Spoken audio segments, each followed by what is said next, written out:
لیکن ہم انسان ہیں، ہم بھیڑ بکریاں نہیں ہیں. ہم نے اپنی آواز اٹھانی ہے، ہم نے کہنا ہے یہ ظلم ہمیں قبول نہیں ہے. یہ چیزیں عدالتوں میں تو ہوتی ہیں، لیکن عدالتیں بھی اب ہمیں نظر آ رہے ہیں کہ سہم گئی ہیں، ٹھٹر گئی ہیں. اب ہم نے یہ جنگ سڑکوں پہ جیتنی ہے، یہ جنگ ہم نے ووٹ سے جیتنی ہے، یہ جنگ ہم نے گھروں میں جیتنی ہے. ہم نے دلوں کو اپنی طرف راغب کرنا ہے، جو کہ ہیں بہت بڑی تعداد میں. ہم جہاں جاتے ہیں جس طرح ہمیں رسپانس ملتا ہے، جس طرح استقبال ہوتا ہے، میں بتا نہیں سکتا.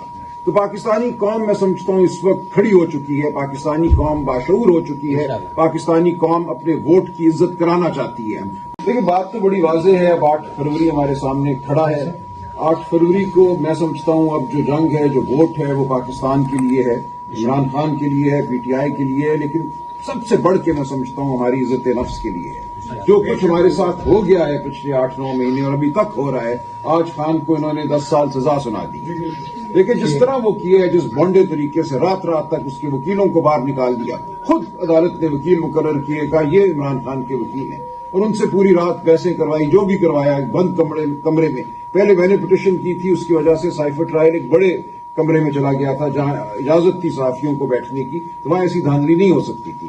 سارے صحافیوں کو نکال دیا، وکیلوں کو نکال دیا، خان صاحب کو ایک چھوٹے سے کمرے میں لے گئے اور صبح سزا سنا دی.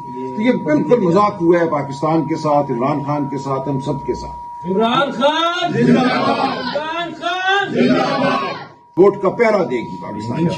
تو 8 فروری کو ہم نے یہ یقینی بنانا ہے کہ ووٹ پڑے بھی اور ووٹ کا ہم پہرا بھی دیں.